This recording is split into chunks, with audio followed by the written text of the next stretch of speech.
ठीक है दोस्तों, आ, अब मैं आज आपको बताने जा रहा हूं एक बहुत ही इम्पोर्टेंट कॉन्सेप्ट।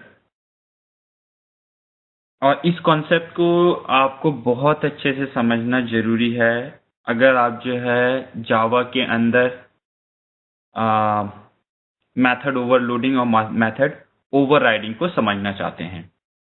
ठीक है, सो मैं आपको मेथड ओवरलोडिंग या मेथड ओवरराइडिंग समझाऊं उससे पहले मैं आपको ये बताना चाहता हूं कि जावा के अंदर मेथड कॉलिंग कैसे होती है।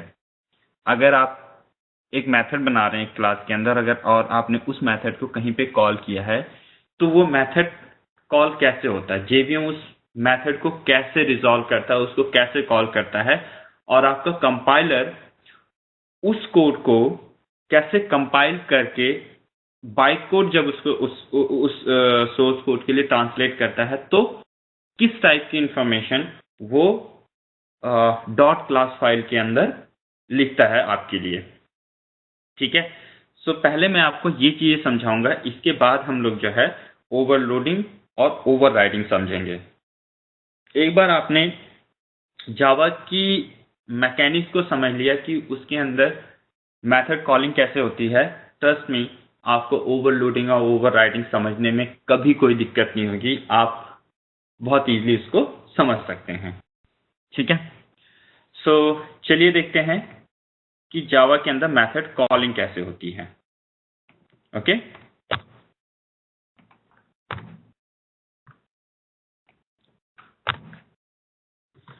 सो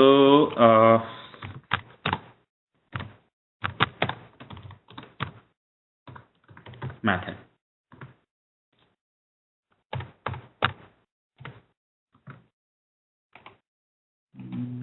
ओके,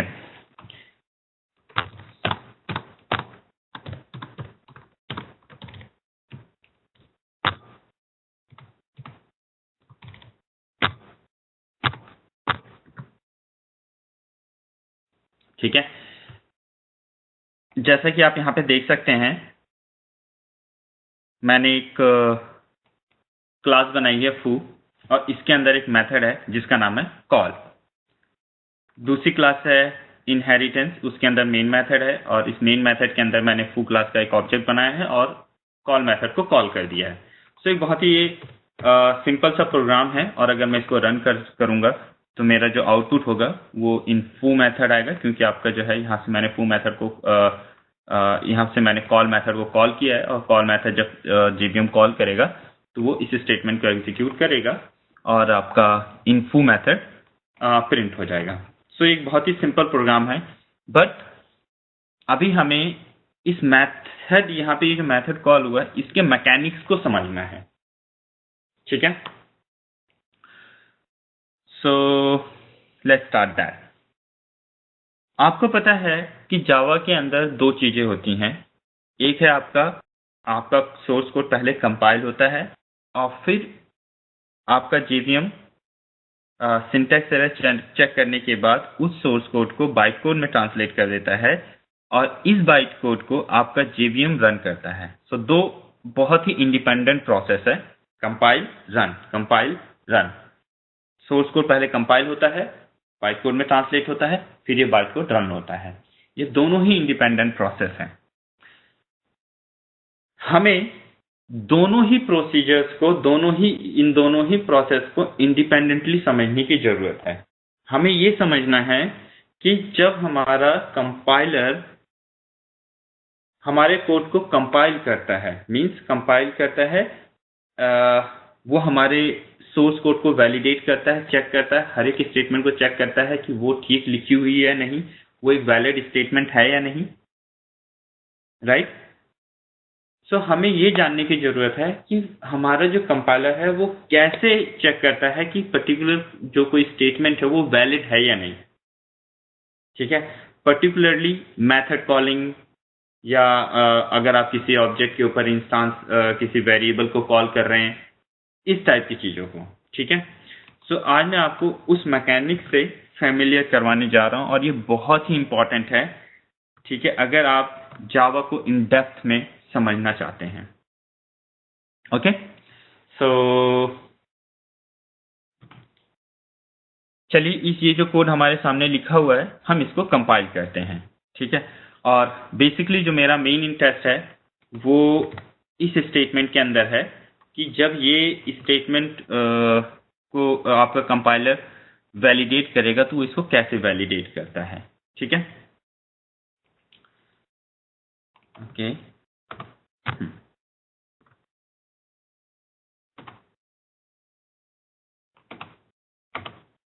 मुझे अपना डिजिटल पेन स्टार्ट करने दीजिए। ओके, सो सबसे पहले चलिए इस कोड को हम कंपाइल करते हैं। अब आपको पता है कि आपका जो कंपाइलर होता है वो सिंटैक्स एरर्स को चेक करता है। सिंटैक्स एरर्स को चेक करता है मतलब क्या है कि वो हर एक स्टेटमेंट में जा करके आपके प्रोग्राम के अंदर चेक करता है कि ये एक वैलिड स्टेटमेंट है या नहीं। इस उस पर्टिकुलर स्टेटमेंट के अंदर कोई सिंटैक्स एरर है या नहीं है, वो जावा के जितने भी सिंटैक्सेस हैं, जितने भी रूल्स हैं, उनको फॉलो कर रहा है या नहीं कर रहा है, ठीक है। सो आपका कंपाइलर यहाँ से स्टार्ट करेगा ऊपर से। सो सबसे पहले देखिए आपने एक वर्ड लिखा हुआ है CLASS क्लास। सो जावा को पता है कि क्लास एक कीवर्ड है जावा के अंदर।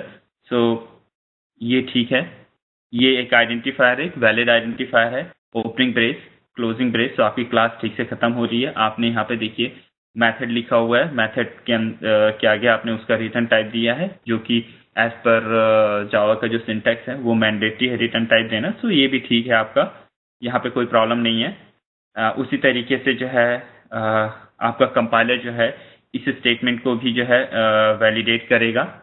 फिर वो नीचे नेक्स्ट स्टेटमेंट में आएगा और नेक्स्ट स्टेटमेंट में भी देखिए वो उसको कोई प्रॉब्लम नहीं होगी और वो उसको वैलिडेट कर देगा, क्योंकि हमने जितने भी कीवर्ड्स जावा के हैं वो सही लिखे हुए हैं, हमने उनकी स्पेलिंग सही लिखी है और मेथड्स के सिंटैक्सिस को और क्लास के सिंटैक्सिस को हमने जो है फॉलो किया है, ठीक है। सो इस तरीके से वो इस क्लास को यहाँ तक कंपाइल कर देगा। अब जो मैं आपको मेनली समझाना चाह रहा हूँ वो यहां से स्टार्ट होता है, ठीक है। जावा का जो कंपाइलर है वो इस स्टेटमेंट को और इस स्टेटमेंट को कैसे कंपाइल करेगा हमें ये समझना है, ठीक है। ओके, सो अभी जावा को से सपोज कंपाइलर को इस स्टेटमेंट को कंपाइल करना है, तो कैसे कंपाइल करेगा देखिए। वो यहां पर आएगा तो सबसे पहले देखता है कि फो क्लास का एक रेफरेंस बनाया जा रहा है जिसका नाम है फो। तो आपके कंपाइलर सबसे पहले ये चेक करेगा कि फो नाम से कोई क्लास अवेलेबल है या नहीं है। सो फो क्लास से कोई क्लास अवेलेबल है या नहीं, इसके लिए जावा जो है सबसे पहले आपकी करंट डायरेक्टरी के अंदर चेक करता है, जिस डायरेक्टरी के अंदर आप कोड को कंपाइल कर रहे हैं। तो सबसे पहले वहां पे देखता है, सर्च करता है कि वहां पे कोई फू नाम से क्लास है या नहीं। अगर उसको फू नाम से क्लास मिल जाती है तो वो हैप्पी हो जाएगा और आगे बढ़ जाएगा। बट उसको करंट डायरेक्टरी में अगर फू नाम से कोई क्लास नहीं मिलती है तो आपका कंपाइलर क्लास पाथ के अंदर जाके चेक करता है। वो चेक करता है कि क्लास पाथ के अंदर जो इन्वायरमेंट वेरिएबल हमारा होता है क्लास पाथ, उसके अंदर जितनी भी लोकेशन सेट हैं, जितनी भी डायरेक्टरी सेट हैं, वो हर एक डायरेक्टरी के अंदर जाके चेक करता है कि वहां पर कहीं पे फू नाम से क्लास कोई क्लास है या नहीं। अगर उसको वहां पे मिल जाती है तो आगे बढ़ जाता है,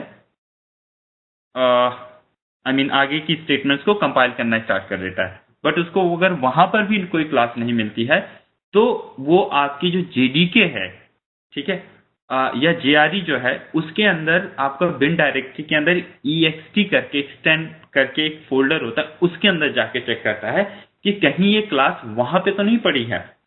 अगर वहां पे उसको मिल जाती है तो फिर वो आगे स्टेटमेंट में चला जाता है और आगे कंपाइल करना स्टार्ट कर देता है। बट अगर उसको वहां पे भी नहीं मिलती है तो वो आपको एक कंपाइल टाइम एरर दे देता है और बोलता है कि class is not available, class cannot be resolved, something like that.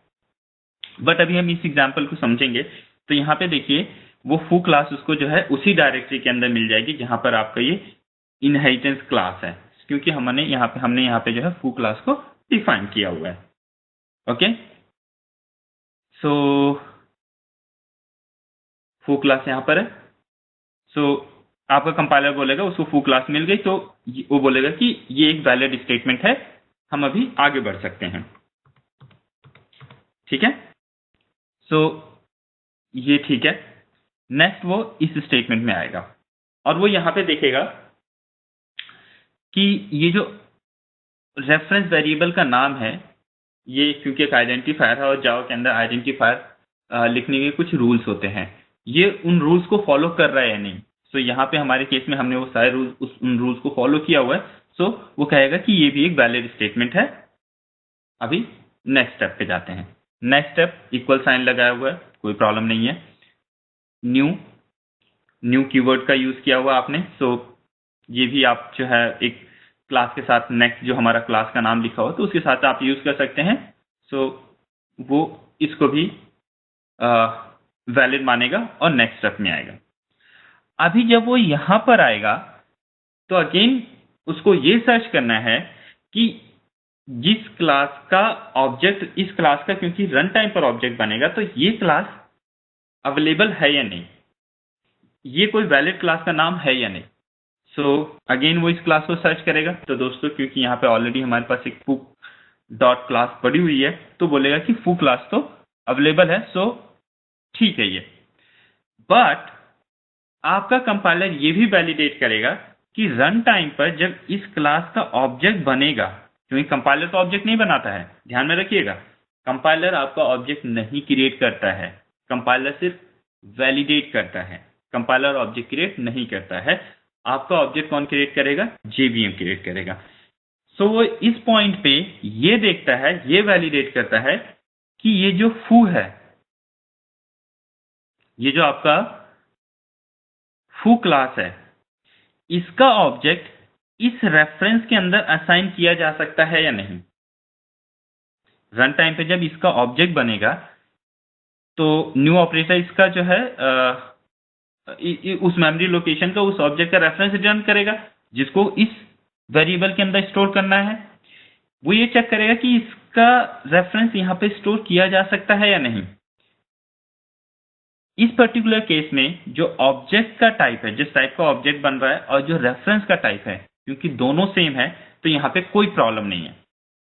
Okay, सो वो बोलेगा कि ये सारी स्टेटमेंट वैलिड है और वो इसको कंपाइल कर देगा, इस पूरी स्टेटमेंट को। ठीक है, इस केस में कोई प्रॉब्लम नहीं हुई हमें, बट मैं आपको नेक्स्ट स्टेप के लिए जो है बता दूं कि हम अभी जब आगे पढ़ेंगे तो हम लोग देखेंगे कि हमारे सामने ऐसी सिचुएशंस आती हैं जहां पर ये जो ऑब्जेक्ट जिस क्लास का हमने बनाया है और जिस क्लास का रेफरेंस बनाया है वो अलग अलग हो सकती हैं। तो आपका कंपाइलर इस चीज को भी वैलिडेट करता है कि जिसका ऑब्जेक्ट बन रहा है उस क्लास के रेफरेंस को इस रेफरेंस वेरिएबल में असाइन किया जा सकता है या नहीं।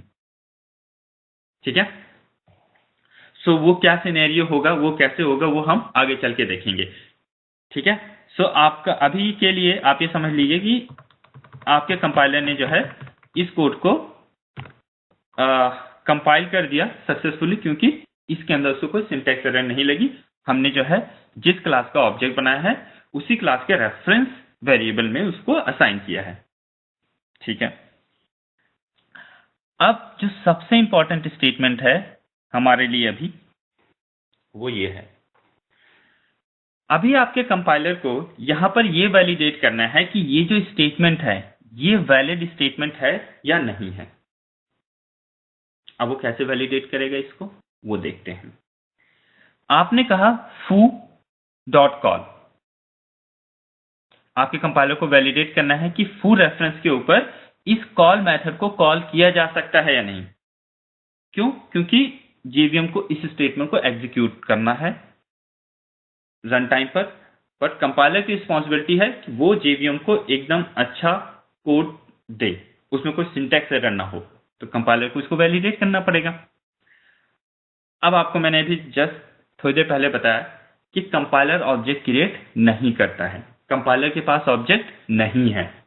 सो अगर कंपाइलर के पास ऑब्जेक्ट नहीं है तो इसका मतलब क्या है, कंपाइलर ऑब्जेक्ट का यूज नहीं कर सकता है किसी भी चीज को वैलिडेट करने के लिए। किसी भी मेथड कॉलिंग हो या इंस्टेंस वेरिएबल्स का एक्सेस हो, इन चीजों को वैलिडेट करने के लिए आपका कंपाइलर ऑब्जेक्ट को यूज नहीं कर सकता है या ऑब्जेक्ट की क्लास को यूज नहीं कर सकता है, क्योंकि उसके पास ऑब्जेक्ट नहीं होता है, वो ऑब्जेक्ट नहीं बनाता है। ठीक है, तो आप हमेशा इस चीज को याद रखिएगा, आपका कंपाइलर किसी भी स्टेटमेंट को वैलिडेट करने के लिए हमेशा रेफरेंस टाइप का यूज करता है। बहुत इंपॉर्टेंट चीज है ये, मैं फिर से बोल रहा हूं, ध्यान से सुनिए। आपका कंपाइलर किसी भी स्टेटमेंट को, चाहे वो मेथड कॉलिंग हो, चाहे इंस्टेंस एक्सेस हो, स्टैटिक इंस्टेंस, कोई भी चीज हो, उस चीज को वैलिडेट करने के लिए आपका कंपाइलर हमेशा रेफरेंस टाइप का यूज करता है। सो इस स्टेटमेंट को वैलिडेट करने के लिए आपका कंपाइलर क्या करेगा, क्योंकि वो देखेगा कि कॉल मेथड को फुल रेफरेंस के ऊपर कॉल किया गया है, तो आपका कंपाइलर क्या करेगा, ये चेक करेगा कि ये जो फुल रेफरेंस है ये किस टाइप का है। तो इसके लिए वो यहां पे जाएगा और देखेगा कि फुल रेफरेंस जो है किस क्लास का है, फू क्लास का है। ओके, सो आपका कंपाइलर नेक्स्ट क्या करेगा, वो फू क्लास के अंदर जाएगा और वहां पे चेक करेगा कि क्या इस क्लास के अंदर कोई मेथड है जिसका नाम CALL कॉल है। तो ऊपर से उसने ऐसे चेक करना स्टार्ट किया, उसने देखा हाँ यार फू क्लास के अंदर कॉल मेथड तो है, और क्योंकि ये मेथड का देखिए कुछ रिटर्न टाइप नहीं है, यहाँ पे कुछ भी असाइन वगैरह नहीं किया गया है, तो देखेगा हाँ यार इसका रिटर्न टाइप वॉइड है, और यहाँ पे भी वैसा ही कोड लिखा गया है। ठीक है, तो बोलेगा ये तो एक वैलिड स्टेटमेंट है। ओके, सो वो इसको वैलिड स्टेटमेंट मानेगा। सो दोस्तों, मैं यहाँ पे आपको जो बताने की कोशिश कर रहा हूँ वो ये है कि आपका कंपाइलर हमेशा रेफरेंस टाइप का यूज करता है किसी भी स्टेटमेंट को वैलिडेट करने के लिए। अब ये आपके लिए जानना जरूरी क्यों है, ये आपके लिए जानना इसलिए जरूरी है क्योंकि इंटरव्यूज के अंदर या जो मल्टीपल चॉइस क्वेश्चंस आते हैं आपके जो एग्जाम्स के अंदर, उसके अंदर मैक्सिमम टाइम पे आपको ये पूछा जाता है, बताइए इस स्टेटमेंट के अंदर कंपाइल टाइम एरर है या रन टाइम एरर है। ठीक है, किसी भी स्टेटमेंट के अंदर कंपाइल टाइम एरर है या नहीं, आप हमेशा वो चेक करने के लिए आप हमेशा क्या करेंगे, रेफरेंस टाइप के ऊपर उस स्टेटमेंट को वैलिडेट करेंगे। कभी भी आप ऑब्जेक्ट या ऑब्जेक्ट टाइप के ऊपर वैलिडेट मत कीजिए, और उसका सिंपल रीजन ये है क्योंकि आपका कंपाइलर ऑब्जेक्ट क्रिएट नहीं करता है, सो वो कंपाइलर ऑब्जेक्ट के ऊपर किसी भी चीज को वैलिडेट नहीं करता है। जब भी आपसे पूछा जाए कि इस स्टेटमेंट में बताइए कंपाइल टाइम एरर है या नहीं, आपको जो है ब्लाइंडली क्या करना है, वो रेफरेंस जिसके ऊपर उस स्टेटमेंट को, उस इंस्टेंस वेरिएबल्स को या उस मेथड को एक्सेस किया गया है, आप उस रेफरेंस की क्लास टाइप को फाइंड आउट कीजिए, और फिर उस क्लास के अंदर जाकर के देखिए कि वो पर्टिकुलर मेथड या वेरिएबल वहां पे अवेलेबल है या नहीं है। ठीक है, बहुत इंपॉर्टेंट पॉइंट है, इसको आप अपने नोट्स में लिख सकते हैं। ठीक है, सो इस तरीके से आपका कोड कंपाइल होगा। ठीक है, और एक बार जो है पूरा सिंटैक्स चेक हो गया, आपका कंपाइलर क्या करेगा, इस कोड को बाइट कोड में ट्रांसलेट कर देगा। ठीक है, इस कोड को क्या करेगा, बाइट कोड के अंदर ट्रांसलेट कर देगा। ओके, सो अभी आपका कंपाइलर जब आपके कोड को बाइट कोड में ट्रांसलेट करेगा, जब इस सोर्स कोड को बाइट कोड में ट्रांसलेट करेगा, तो इस पॉइंट पर, ठीक है, आपको मालूम है क्या इंफॉर्मेशन छोड़ेगा, इस पॉइंट पर वो जो इंफॉर्मेशन छोड़ेगा वो ये छोड़ेगा कि हमें यहां पर एक मेथड को कॉल करना है जिसका नाम क्या है, कॉल, जो किस टाइप का आर्गुमेंट लेता है, वॉइड। ठीक है, आई एम सॉरी, ऐसी इंफॉर्मेशन छोड़ेगा, मीन्स वो कोई पैरामीटर नहीं लेता है और जिसका रिटर्न टाइप क्या है, वॉइड। जिसका रिटर्न टाइप क्या है,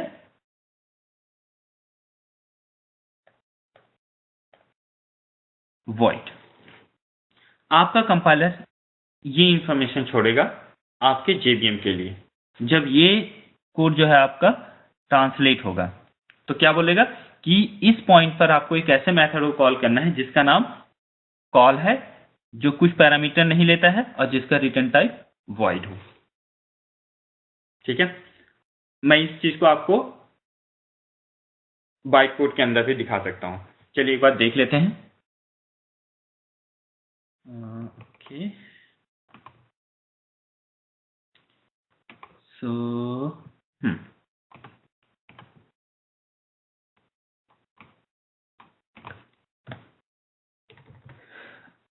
हम जो है बाइट कोड देखेंगे किसका, इनहेरिटेंस का।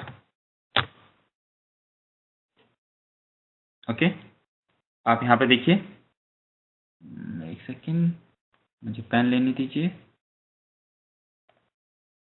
यहां पे देखिए, इनवोक वर्चुअल इंस्टेंस मेथड को कॉल करने के लिए जो बाइट कोड में इंस्ट्रक्शन होती है वो होती है आपकी इनवोक वर्चुअल।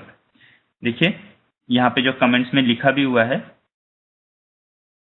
foo.call जो कुछ भी पैरामीटर नहीं लेता है और जिसका रिटर्न टाइप वॉइड है। बट इसको और अच्छे से अगर आपको देखना है तो देखिए यहाँ पे एक नंबर लिखा हुआ है जिसका क्या नाम है, #19। अभी जो है इस #19 को पढ़ने के लिए आपको कांस्टेंट पूल में जाना पड़ेगा, क्योंकि वो जो 19 नंबर है वो कांस्टेंट पूल का होता है। ओके, यहाँ पे जाइए, यहाँ पे देखिए 19 नंबर, 19 कहाँ पे है, ये है आपका 19। देखिए जिस मेथड को आपको कॉल करना है उसके बारे में जानने के लिए आप कहाँ पे जाइए, 16 और 20 पे। तो सबसे पहले 16 पे जाते हैं। 16 पे कहाँ पे देखिए, 16 ये है। ठीक है, क्लास, किस क्लास के मेथड को कॉल करना है अगर आपको जानना है तो आप कहाँ पे जाइए, #17 पे जाइए। 17 स्टेटमेंट देखिए नीचे ही लिखी हुई है। सो फू क्लास के मेथड को कॉल करना है। यहां से पता चल गया हमें फू क्लास को, आपके जेवीएम को इस तरीके से पता चलेगा कि फू क्लास के मेथड को कॉल करने की बात की जा रही है। नेक्स्ट आ जाइए, नेक्स्ट इज आपका क्या है, 20। हैश को हमने हैश 16 को रिजॉल्व कर लिया, अब हम 20 पे जाएंगे, #20 पे जाएंगे। 20 पे जाइए, देखिए नीचे वाली स्टेटमेंट ही 20 है। मेथड का नेम और टाइप जानने के लिए आप कहां पे जाइए, 21 पे और 6 पे। सो 21 पे सबसे पहले जाते हैं, 21 स्टेटमेंट उसके नीचे ही लिखी हुई है। सो मेथड का क्या नाम है, कॉल। मेथड का क्या नाम है, कॉल। यहां से आपको पता चल गया। सो कॉल मेथड, अब कॉल तो बहुत सारे हो सकते हैं किसी भी क्लास के अंदर, ठीक है, बिकॉज ऑफ ओवरलोडिंग। सो कौन से कॉल मेथड कॉल करना है ये जानने के लिए आप कहां जाइए, #6 पे। #6 कहां पे आपका, यहां पे। सो उस कॉल मेथड को कॉल करना है, देखिए इसमें लिखा हुआ है जो कुछ पैरामीटर नहीं लेता है, इसलिए ये ब्लैंक है, और वी का मतलब होता है जिसका रिटर्न टाइप क्या हो, वॉइड। ठीक है, अगर इंटीजर होता तो यहाँ पे आई होता, फ्लोट होता तो एफ होता, डबल होता, रिटर्न टाइप तो डी होता, लाइक दैट। सो देखिए ये इंफॉर्मेशन यहाँ पर आपके कंपाइलर ने छोड़ा है, जो मैंने आपको बताया है अभी और देखा भी हमने। ठीक है, सो इस तरीके से आपका कंपाइलर आपके कोड को कंपाइल करता है।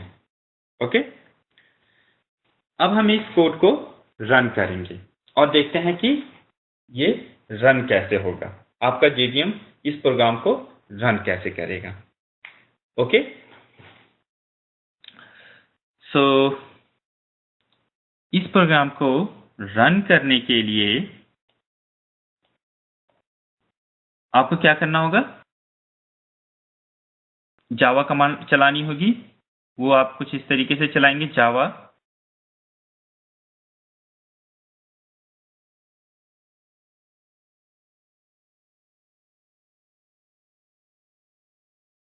आप ये लिख करके जब एंटर मारेंगे तो क्या होगा, आपका जेवीएम स्टार्ट हो जाएगा। जब आपका जेवीएम स्टार्ट होगा, जैसा कि हम अपनी सारी पुरानी क्लासेस में देख चुके हैं, एक स्टैक क्रिएट होगा, ठीक है, एक हीप क्रिएट होगा और एक मेथड एरिया क्रिएट होगा जो आपकी क्लास से रिलेटेड इंफॉर्मेशन को स्टोर करके रखेगा। ओके, सो अभी जो है आपका JVM सबसे पहले क्या करेगा, वो सबसे पहले इस क्लास को लोड करेगा। सो आपका JVM से सपोज यहां पर उसने आपकी इनहेरिटेंस क्लास को लोड कर लिया। अब लोड करने के बाद क्या होता है, हम लोग अपनी पिछली क्लास में देख ही चुके हैं, वो आपका स्टैटिक वेरिएबल्स क्रिएट करता है, स्टैटिक ब्लॉक्स को एग्जीक्यूट करता है, वो सारी चीजें होंगी इसके लिए भी, ठीक है, बट हम अभी उसके ऊपर कॉन्सेंट्रेट नहीं कर रहे हैं क्योंकि वो हम पढ़ चुके हैं। इसके बाद आपका JVM इसके अंदर मेन मेथड को कॉल करेगा इस क्लास के अंदर सर्च करके। सो हियर इट इज, यहां पर मेन मेथड कॉल हो गया। सो एक स्टैक फ्रेम आपके स्टैक के अंदर आ जाएगा जिसके अंदर मेन मेथड होगा, जो मेन मेथड के लिए होगा। सो आपका जब ये स्टेटमेंट एग्जीक्यूट होगी तो ऐसा हो जाएगा। नेक्स्ट स्टेटमेंट में आइए। नेक्स्ट स्टेटमेंट जब एग्जीक्यूट होगा तो क्या होगा, due to this new operator एक 4 टाइप की मेमोरी एलोकेट होगी। Okay, I am sorry. So अभी नेक्स्ट स्टेटमेंट एग्जीक्यूट करेगा आपका JVM, ठीक है। नेक्स्ट स्टेटमेंट को एग्जीक्यूट करने के लिए आपकी JVM को क्या चाहिए, फू क्लास चाहिए। अब देखिए फू क्लास अभी भी JVM के अंदर लोड नहीं है। तो आपका JVM सबसे पहले क्या करेगा, वो इस फू क्लास को JVM के अंदर लोड करेगा। वो इस फू क्लास को सर्च करेगा, जैसे उसको फू क्लास मिलेगी वो क्या करेगा, उसको JVM के अंदर लोड कर लेगा। अब यहां पर मैं आपको एक एक्स्ट्रा स्टेप आज बताने जा रहा हूं, ठीक है, जो काफी इंपॉर्टेंट है और आप उसको समझिए, ठीक है। जब कोई भी क्लास JVM के अंदर लोड होती है तो आपका JVM क्या करता है, उस क्लास के लिए एक मेथड टेबल क्रिएट करता है। ओके, क्या करता है, एक मेथड टेबल क्रिएट करता है। वो मेथड टेबल उस क्लास के अंदर जितने भी मेथड्स होते हैं उनकी डिटेल रखता है। Method table is just like, अगर आपको समझना है तो आप इसको ऐसे समझ सकते हैं, जैसे आप कोई बुक पढ़ते हैं तो उसके सामने जो है पहले जो है एक कंटेंट सेक्शन होता है जिसके अंदर आपको लिखा रहता है, लाइक अगर आपको ये टॉपिक पढ़ना है तो आप पेज नंबर 80 पे जाइए, इनहेरिटेंस पढ़ना है तो आप पेज नंबर 40 पे जाइए, क्लास पढ़ना है तो पेज नंबर 90 पे जाइए। इस तरीके से कंटेंट टेबल्स होती हैं, राइट। उसी तरीके से आपका मेथड टेबल होता है, ठीक है। सो आपका JVM हर एक क्लास के लिए मेथड टेबल बनाता है, ठीक है।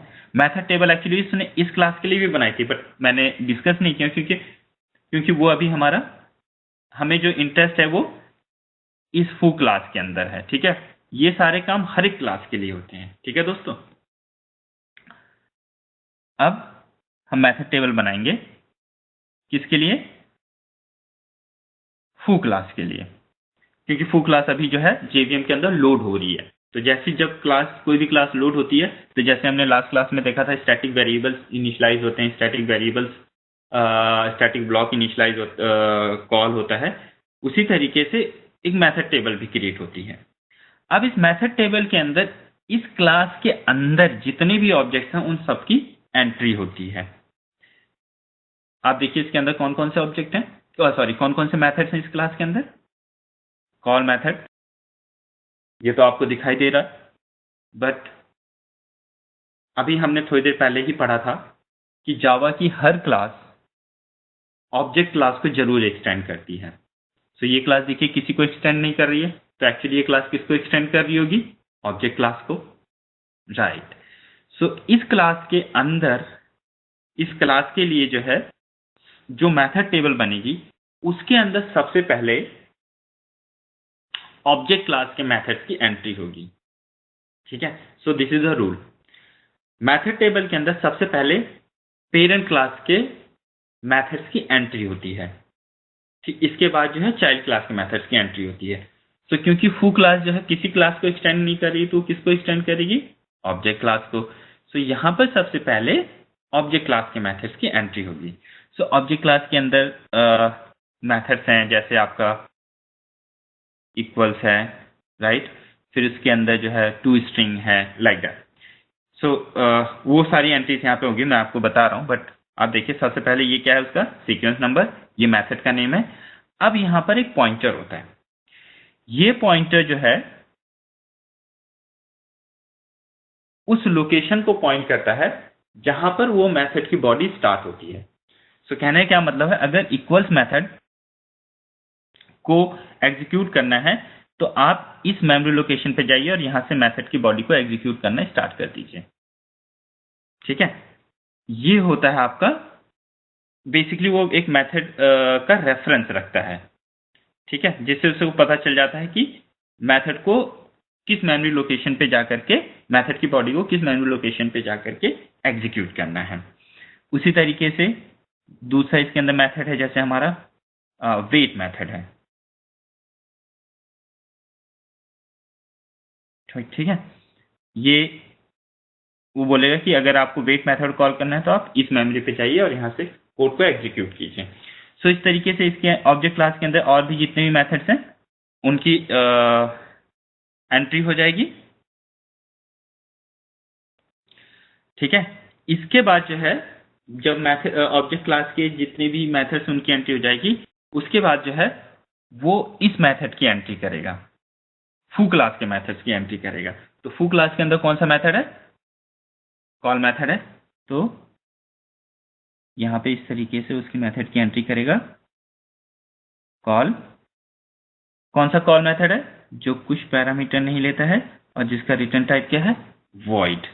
ओके, और वो कहेगा कि अगर जो है आपको इसकी बॉडी को एग्जीक्यूट करना है तो आप यहां पे जाइए। ठीक है, मेथड को एग्जीक्यूट करने के लिए।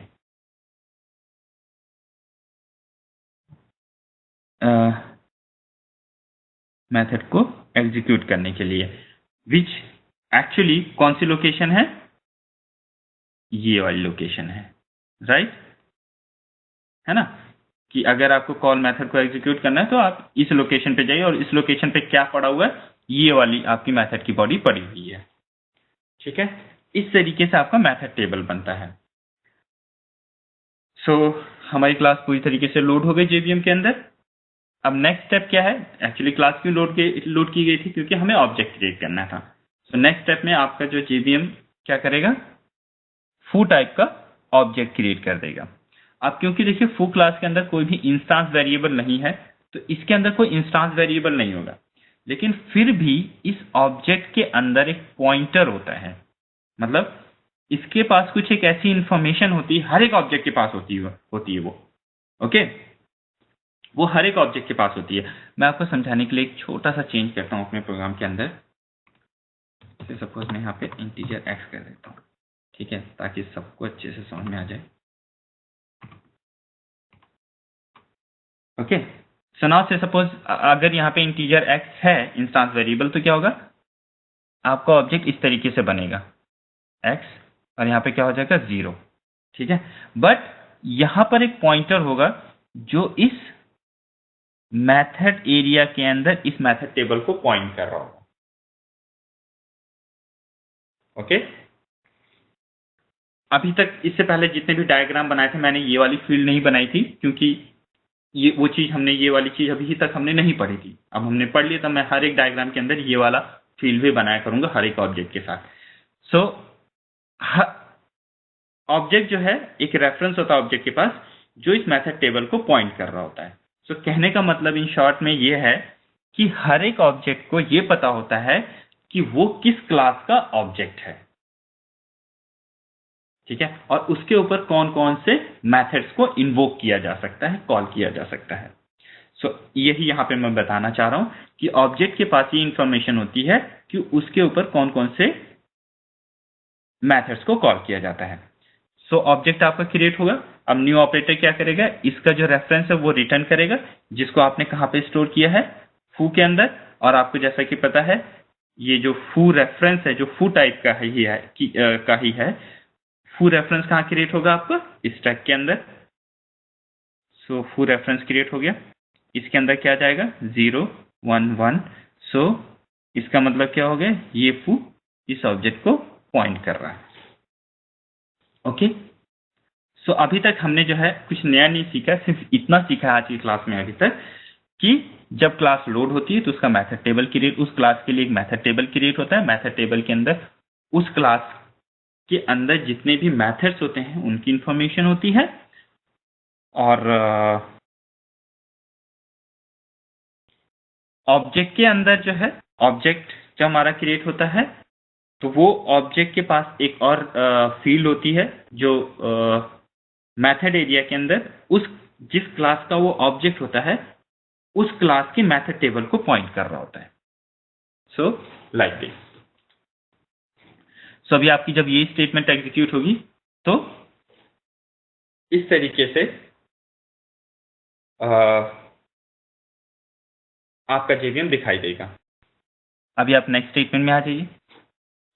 ये बहुत इंपॉर्टेंट स्टेटमेंट है और ये पूरी कहानी जो हम लोग सीख रहे हैं सिर्फ और सिर्फ इस स्टेटमेंट के लिए सीख रहे हैं। तो यहाँ पे अभी क्या होगा? आपने कहा foo.call। आपके JVM को यहां पर इस मेथड को कॉल करना है। अब जैसा कि अभी हमने थोड़ी देर पहले सीखा कि आपका कंपाइलर हर एक स्टेटमेंट को वैलिडेट करता है बेस्ड ऑन द रेफरेंस, क्योंकि कंपाइलर के पास ऑब्जेक्ट नहीं होता है तो ऑब्जेक्ट का तो यूज ही नहीं कर सकते। हमेशा हर स्टेटमेंट को वैलिडेट करता है क्लास के ऊपर।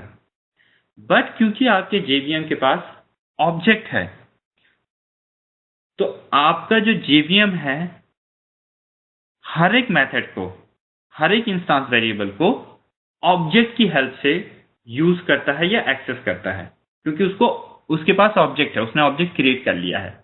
तो किसी भी मेथड को कॉल करने के लिए वो एक्चुअल ऑब्जेक्ट का यूज करता है। वेरी इंपॉर्टेंट, ठीक है?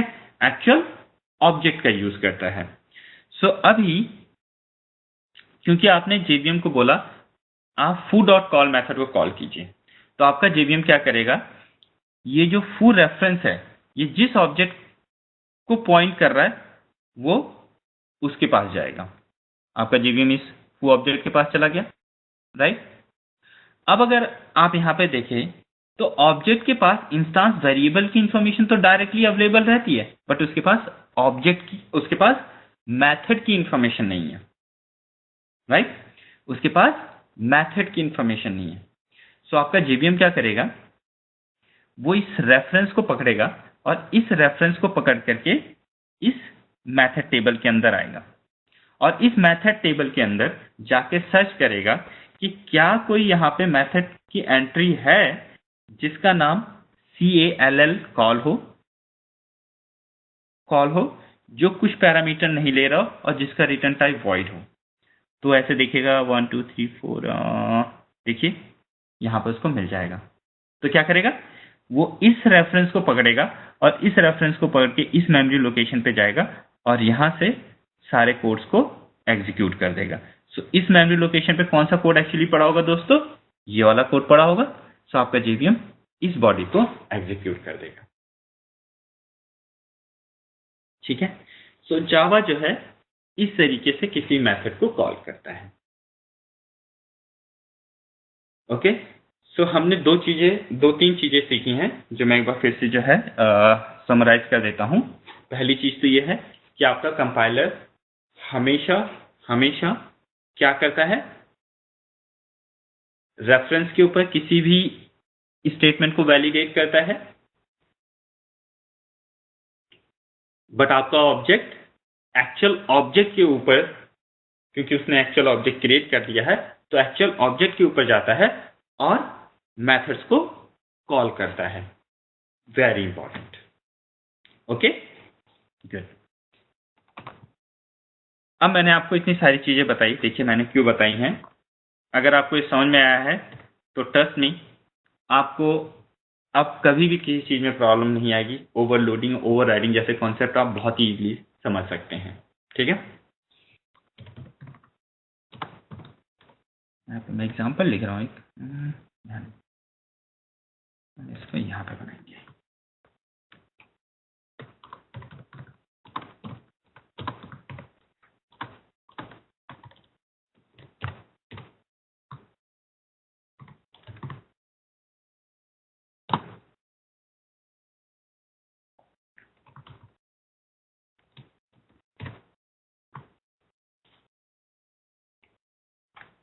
अभी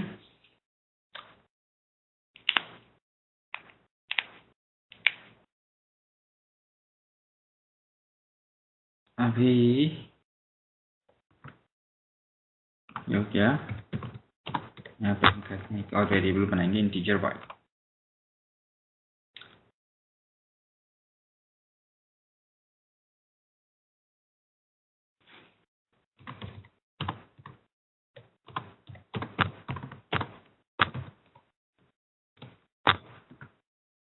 ओके, देखिए स्टेटमेंट के अंदर कोई प्रॉब्लम नहीं है, कोई कंपाइल टाइम एरर नहीं है।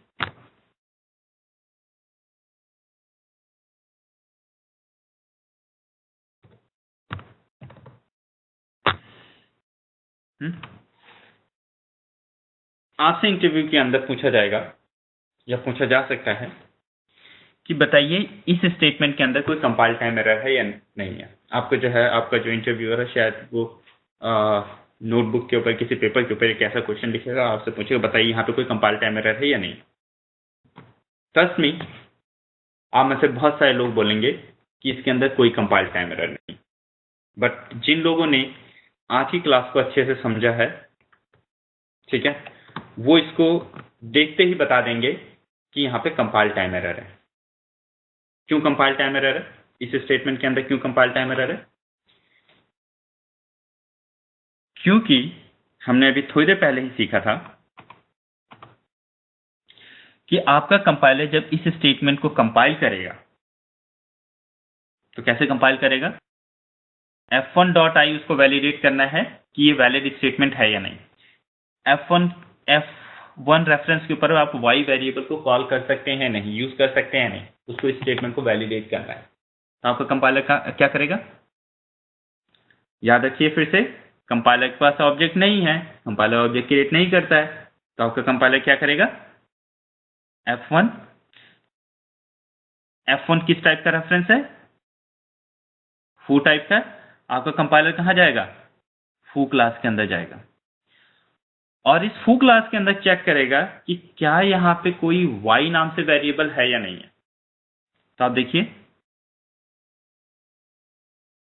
y बोल के कोई वेरिएबल नहीं है यहाँ पे, नहीं है ना। तो आपका कंपाइलर क्या बोलेगा? y is not found in class foo, y is undefined for type foo। आपका कंपाइलर ये एरर देगा, हमने यही पढ़ा है, अभी हम देखेंगे। बट आप में से बहुत सारे लोगों को जो गलतफहमी है वो ये है, बार क्लास के अंदर तो y है, क्यों नहीं होगा, ये तो वैलिड स्टेटमेंट है। बट मैंने ऐसा आपको नहीं बताया, मैं आपको क्लियर कर चुका हूं कि आपके कंपाइलर के पास ऑब्जेक्ट नहीं होता है, वो इस स्टेटमेंट को यूज ही नहीं कर सकता है, ठीक है। वो हमेशा रेफरेंस को यूज करेगा, रेफरेंस टाइप को यूज करेगा स्टेटमेंट्स को वैलिडेट करने के लिए, ठीक है। देखते हैं, ये देखिए आपका इस स्टेटमेंट पे आपका कंपाइलर एक एरर दे रहा है, और देखिए क्या एरर है, y cannot be resolved or is not a field। y cannot be resolved or is not a field। क्यों? क्योंकि वो इस y को कहां पे सर्च कर रहा है? फू क्लास के अंदर सर्च कर रहा है, ठीक है। सिमिलरली अगर मैं यहाँ पे टेस्ट मेथड को कॉल करता हूं तो क्या होगा? देखिए, अब इस एरर को, कंपाइल टाइम एरर को बहुत ध्यान से पढ़िए, आपको कॉन्फिडेंस आ जाएगा कि जो मैंने आपको बताया है, जो मैंने आपको पढ़ा है एकदम सही है। देखिए क्या लिखा है, the method test is undefined for the type foo. इसका मतलब क्या है? आपका कंपाइलर कहां जाकर के इस टेस्ट मेथड को खोज रहा है? f1 किस टाइप का है? फू टाइप का है। फू क्लास के अंदर जाकर के वो टेस्ट मेथड को खोज रहा है, बार के अंदर नहीं जा रहा है, ठीक है। तो इस चीज को हमेशा ध्यान में रखिएगा, बहुत हेल्प करेगा आपको। ओके, अब आगे बढ़ते हैं, और मैं इस क्लास के अंदर थोड़ा सा चेंज करता हूं।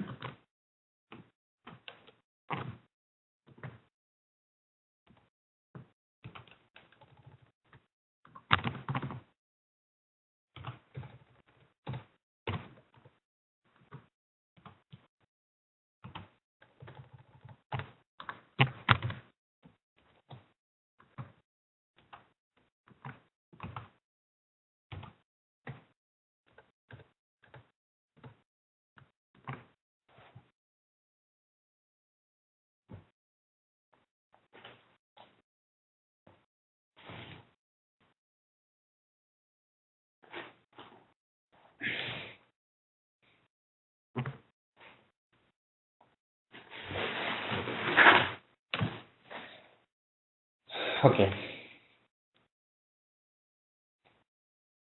आप में से कोई मुझे बता सकता है कि अगर हम इस प्रोग्राम को रन करेंगे तो इसका क्या आउटपुट होगा? सोचिए। ठीक है, रन करके देखते हैं।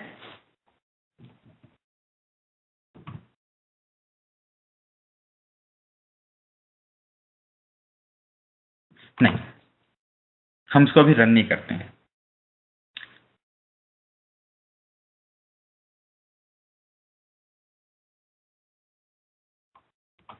हम इसको सबसे पहले समझते हैं और इसके बाद हम इसको रन करेंगे। ओके, ठीक है। जैसा कि अभी हमने सीखा, हम अभी जो है सबसे पहले इस कोड को कंपाइल करने जा रहे हैं और कंपाइल करने के बाद हम इसको रन करेंगे और फिर देखेंगे कि क्या होता है। ठीक है,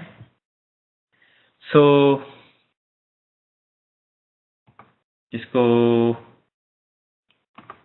कंपाइल करते हैं।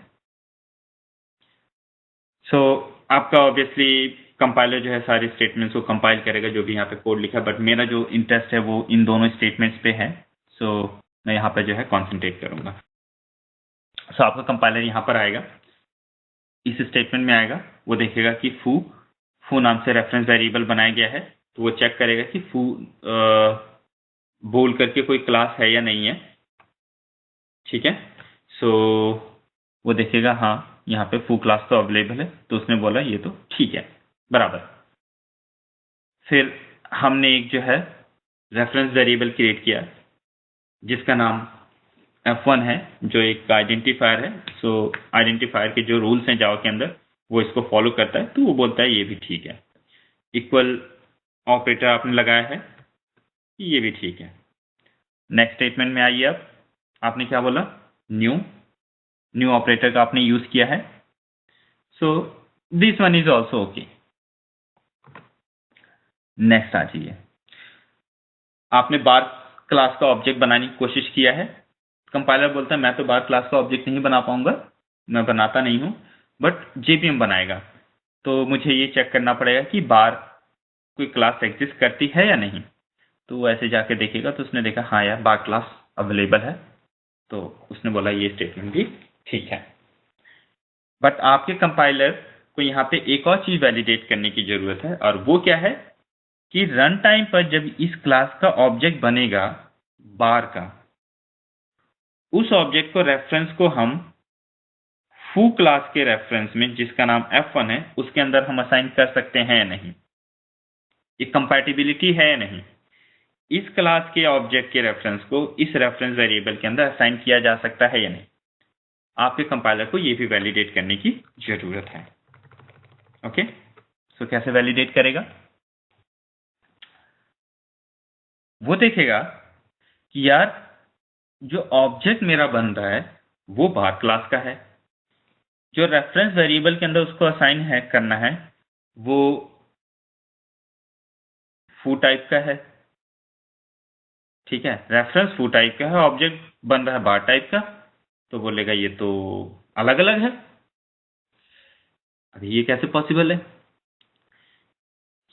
अब यहाँ पे हम एक नया कॉन्सेप्ट सीखेंगे, और वो कॉन्सेप्ट ये है, जावा ये कहता है कि या तो आप दोनों तरफ सेम क्लास रखिए। सेम क्लास रखने का मतलब क्या है? जिस टाइप का ऑब्जेक्ट बनाइए आप उसी टाइप का रेफरेंस बनाइए, तो वो एक वैलिड होगा, वैलिड सिनेरियो होगा। इसके अलावा वो एक और चीज जावा परमिट करता है। ठीक है, और वो क्या परमिट करता है? जावा परमिट ये करता है कि आप चाइल्ड क्लास के रेफरेंस को, this is your child class का रेफरेंस, ऑब्जेक्ट बना आपका चाइल्ड क्लास का, और चाइल्ड न्यू ऑपरेटर जो है आपका, ये जो न्यू है ये किसका रेफरेंस रिटर्न करेगा? इस ऑब्जेक्ट का, जो क्या है? चाइल्ड है। तो जावा आपको ये परमिट करता है कि आप चाइल्ड क्लास के रेफरेंस को पेरेंट क्लास के रेफरेंस के अंदर असाइन कर सकते हैं। पेरेंट क्लास के रेफरेंस वेरिएबल के अंदर आप असाइन कर सकते हैं। फिर से सुनिए, चाइल्ड क्लास के ऑब्जेक्ट का रेफरेंस, ऑब्जेक्ट बना चाइल्ड क्लास का, bar is child, child class के रेफरेंस, चाइल्ड क्लास के ऑब्जेक्ट का रेफरेंस आप पेरेंट क्लास के रेफरेंस वेरिएबल के अंदर आप असाइन कर सकते हैं।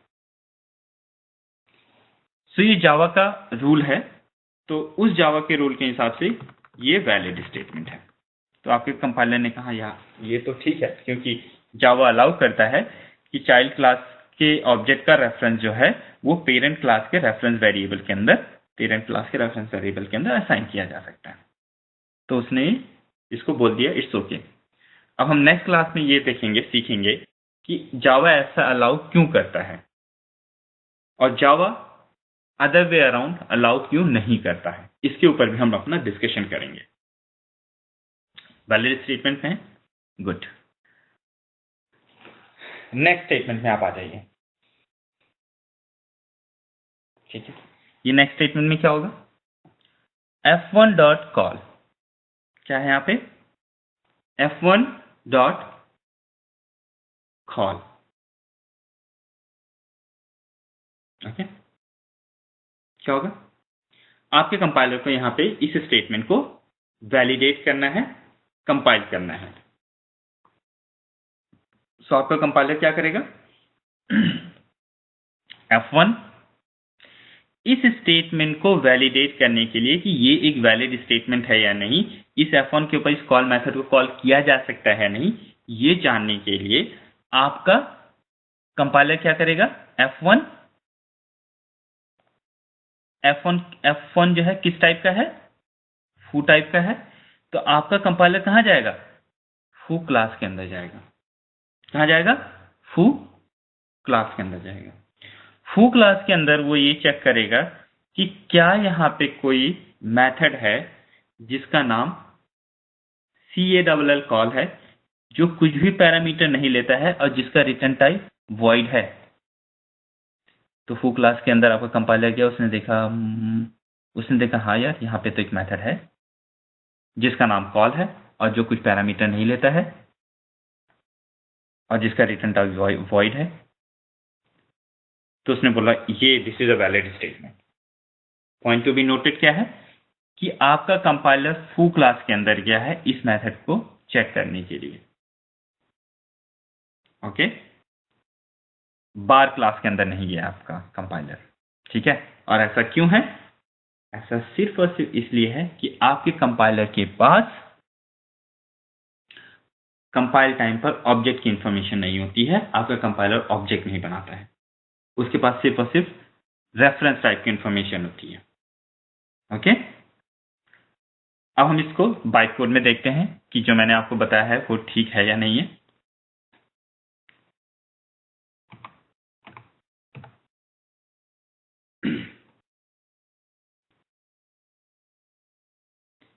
सो हम इनहेरिटेंस क्लास का बाइट कोड देखेंगे, देखते हैं कि how it looks.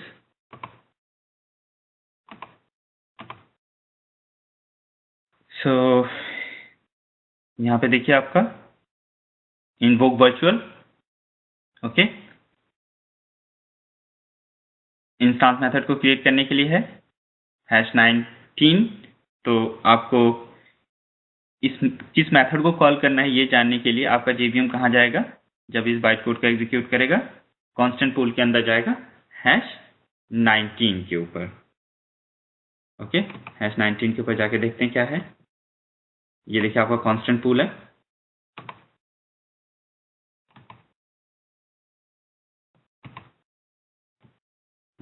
There is #19। Okay, ये रहा #19। तो क्या बोल रहा है, #20 और 22 पे जाइए अगर आपको किस मेथड को और किस क्लास के मेथड को कॉल करना है ये जानना है। तो #20 पे जाइए। #20 कहाँ पे है, यहाँ पर है। #20 क्लास का नाम अगर आपको जानना है तो 21 पे जाइए। 21 क्या आपका देखिए फू। यही मैंने आपको बताया है। कंपाइल टाइम पे कंपाइलर रेफरेंस टाइप का यूज कर रहा है, फू क्लास के अंदर जा रहा है वो इस कॉल मेथड को चेक करने के लिए। ओके, अब कौन सा मेथड है फू का, ये जानने के लिए आप 22 पे जाइए। 22 यहां पर है, नेम एंड टाइप। 23 एंड 6 पे जाइए। 23 पे हम जाते हैं, मेथड का नाम देखिए क्या है, कॉल। अब कौन सा वाला कॉल मेथड है, #6 पे जाइए। #6 कहां पे है आपका, यहां पर है। सो जो कुछ पैरामीटर नहीं लेता है और जिसका रिटर्न टाइप क्या है, वॉइड। ओके, सो ये इंफॉर्मेशन आपके बाइट कोड के अंदर अवेलेबल है फॉर योर JVM। ठीक है दोस्तों, आई होप कि अभी तक आपको समझ में आया होगा। अब हम इस प्रोग्राम को रन करते हैं, ठीक है, और फिर देखते हैं क्या होता है। याद रखिएगा कि जैसा कि हमने अभी थोड़ी देर पहले ही पढ़ा था कि आपका कंपाइलर, आपका JVM एक्चुअल ऑब्जेक्ट का यूज करता है किसी भी मेथड को कॉल करने के लिए। ओके, देखते हैं क्या होता है। अब इस प्रोग्राम को हम रन करेंगे। सो इस प्रोग्राम को रन करने के लिए अगेन आपको जावा इनहेरिटेंस लिखना पड़ेगा। ओके,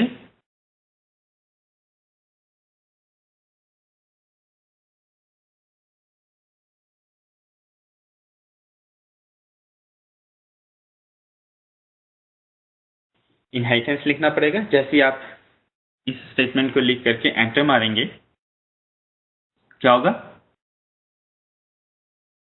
आपका JVM स्टार्ट होगा और आपका JVM जो है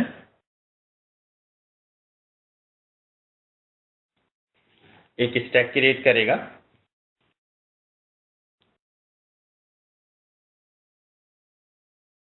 एक हीप क्रिएट करेगा और एक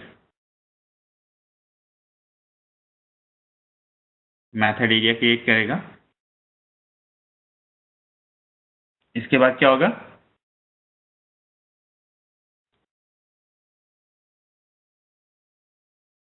वो इनहेरिटेंस क्लास को लोड कर लेगा। सो ये तो मैं आपको बता ही चुका हूँ। और फिर इसके बाद मेन मेथड को कॉल करेगा।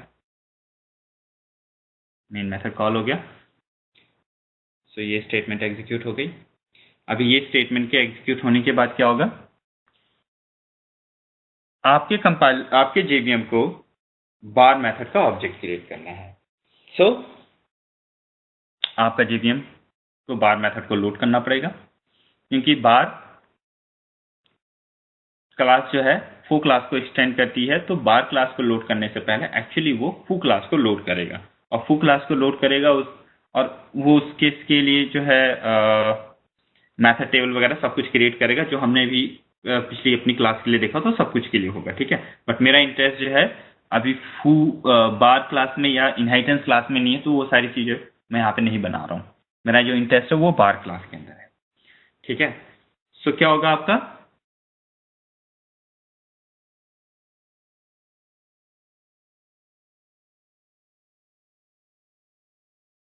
बार क्लास लोड होगी और बार क्लास के लिए आपका JVM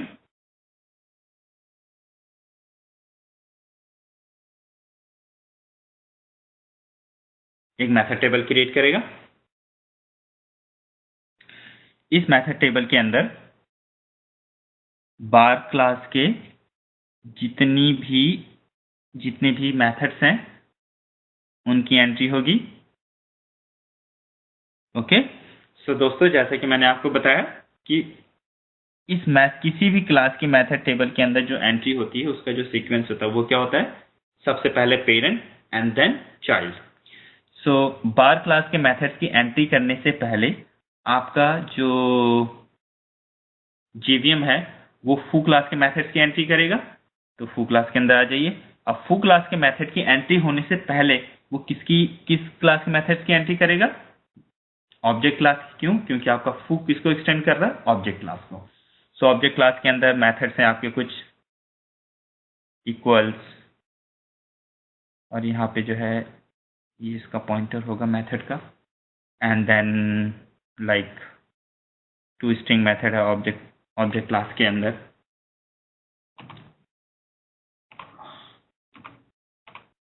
ठीक है, स्ट्रिंग क्लास, और यहाँ पे इसका पॉइंटर होगा कि अगर आपको टू स्ट्रिंग मेथड को कॉल करना है तो आप यहाँ पे जाइए। इस तरीके से आपका जो है ऑब्जेक्ट क्लास के जितने भी मेथड्स हैं उनकी एंट्री हो गई यहाँ पे इस तरीके से। ओके, ये मेरा डिजिटल पेन थोड़ा प्रॉब्लम क्रिएट कर रहा है, आई एम सॉरी।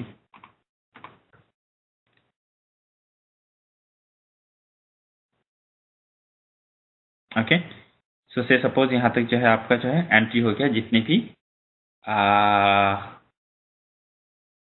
ऑब्जेक्ट क्लास के मेथड्स हैं। अब जो है ऑब्जेक्ट क्लास के मेथड की एंट्री खत्म हो गई। Now it's time to create the entry for foo class. तो फू क्लास के अंदर कौन सा मेथड है? कॉल मेथड है। तो इस मेथड टेबल के अंदर सबसे पहले कॉल मेथड की एंट्री होगी। अभी CALL कॉल, इसका रिटर्न टाइप क्या है?